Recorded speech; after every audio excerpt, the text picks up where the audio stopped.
কুয়াশার চাদরে ঢাকা সেই গ্রাম, যেখানে রাত নামলেই ঘরবন্দি হয়ে যায় সবাই। কারণ রাত হলেই শুরু হয় এক অদ্ভুত আওয়াজ, ঠক ঠক করে কিছু একটা টেনে নিয়ে যাওয়ার শব্দ। কেউ বলে এটা কালো বস্তার মানুষ, যে নাকি জীবন্ত মানুষ ধরে নিয়ে যায়। কিন্তু কে সে, কি সেই কালো বস্তা?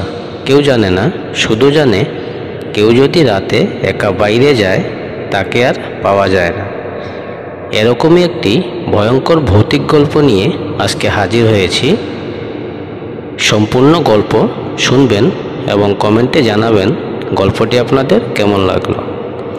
তাহলে চলুন শুরু করা যাক আমাদের আজকের গল্প, কালো বস্তার মানুষ।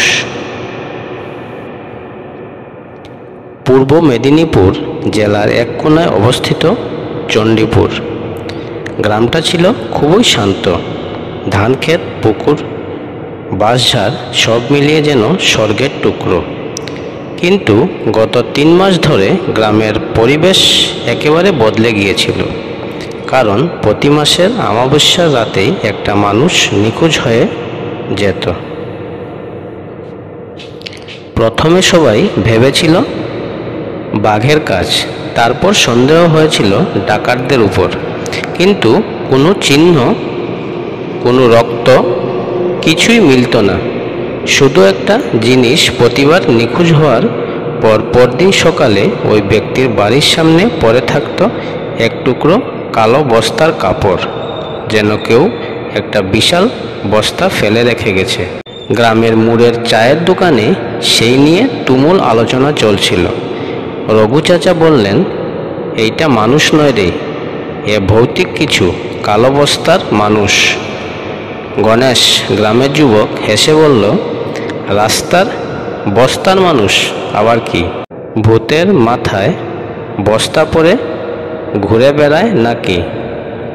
রঘু চাচা রাগে গর্জে উঠলেন, হাসছিস? কিন্তু সে রেগে গেছে। তারা তো ফিরল না।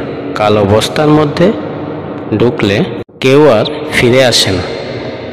আমার চোখে দেখেছি সেই অমাবস্যার রাতে ঘরের জানালা দিয়ে একটা বিশালাকৃতির ছায়া হঠাৎ রতনের ঘরের দিকে এগোলো, আর কেমন যেন টেনে নিয়ে গেল। কিছু বোঝা যায় না, শুধু একটা আওয়াজ হয়, ঠক ঠক ঠক। চুপচাপ হয়ে যায় সবাই। ঠান্ডা কুয়াশার ভেতর যেন সেই ঠক ঠক শব্দ শোনা যায়। গণেশ ব্যাপারটা বেশি পাত্তা দেয়নি। সে সাহসী ছেলে, লোকে বলে একটু বেশি আত্মবিশ্বাসীও। পরের দিন অমাবস্যা রাতে চুপি চুপি সে বের হলো, হাতে টর্চ, পকেটে একটা লাঠি।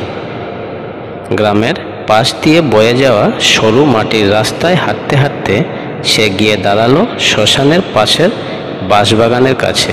এখানেই নাকি সর্বশেষ নিখোঁজ হয়েছিল লক্ষণ নামে এক মাঝবয়সী মানুষ। চারপাশে শুধু ঝিঝি পোকার শব্দ। হঠাৎ একটা হালকা গন্ধ তার নাকে এলো, পচা কাপড় বা মৃতদেহের মতো।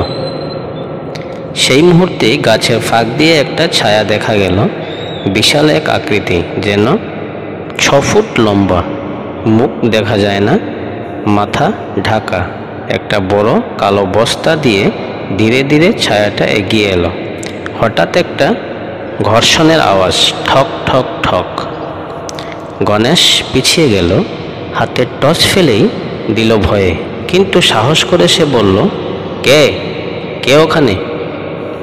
কোনো উত্তর নেই, শুধু ছায়াটা তার দিকে এগিয়ে আসছে। গণেশ দৌড়ে পালাতে চাইল, কিন্তু পায়ের নিচে যেন মাটি নেই। শরীর অচল হয়ে এলো।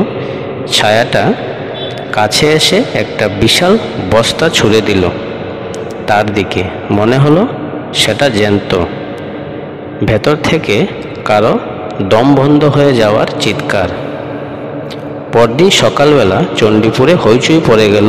গণেশ নিখোঁজ, আর তার বাড়ির দরজার সামনে আবার পড়েছিল সেই চিরচেনা চিহ্ন, এক টুকরো ছেঁড়া কালো বস্তার কাপড়। গ্রাম প্রধান সবাইকে ডেকে বললেন, এবার আর চুপ করে থাকা যাবে না। পুজোর মন্ত্র, ওঝার ঝাড়ফুঁক কিছু একটা করতে হবে। চণ্ডীপুরে এলো ওঝা গুরুপদ মহন্ত। তার দাবি এ কোনো সাধারণ ভূত নয়, এটা গ্রামী আত্মা, যা মৃতদেহের সঙ্গে কবরস্থ কালো কাপড়ে বাঁধা ছিল কোনো এক অন্যায় মৃত মানুষের, আর সেই কাপড় দিয়েই বেঁচে থাকার শক্তি পেয়েছে। এখন প্রতি অমাবস্যায় একটা প্রাণ দরকার তার। ওঝা বলল, এই কাপড় পুড়িয়ে দিতে হবে শ্মশানে, তবেই শান্তি মিলবে। পরের অমাবস্যা গুরুপদ ওঝা তার গ্রামের 10 জন সাহসী যুবক রাতে গেল সেই বাঁশবনের দিকে। আগুন জ্বালিয়ে পুরনো বস্তার কাপড় গুছিয়ে তারা পুড়াতে শুরু করলো।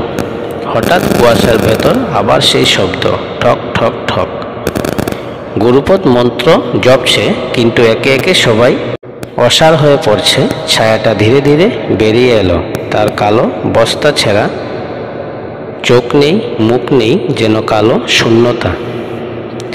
গুরুপদ শেষ মন্ত্র উচ্চারণ করতেই আগুন এক ঝলকে উঁচু হয়ে উঠল। কালো বস্তা ছিঁড়ে ছিঁড়ে পড়তে লাগলো। ছায়াটা একটা বিকট চিৎকার করে মিলিয়ে গেল আকাশে।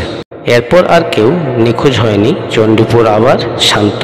কিন্তু কখনো কেউ কেউ বলে, যদি অমাবস্যার রাতে কুয়াশা বেশি ঘন হয়ে আসে, কেউ যেন ভুলেও একা বাইরে না যায়, কারণ কালো বস্তার ছায়া আবার ফিরে আসতে পারে। এভাবেই চণ্ডীপুরের মানুষ নিয়মগুলি মেনে চলে। বেশি কুয়াশায় ঘর থেকে বের হয় না। এইসব নিয়ম মানার ফলে কালো বস্তার মানুষ আর ফিরে আসেনি। চণ্ডীপুরের মানুষ শান্তিতে বসবাস শুরু করে। তাহলে আমাদের আজকের গল্প এখানেই সমাপ্ত হচ্ছে। গল্পটি আপনাদের কেমন লাগলো কমেন্টে জানাতে ভুলবেন না।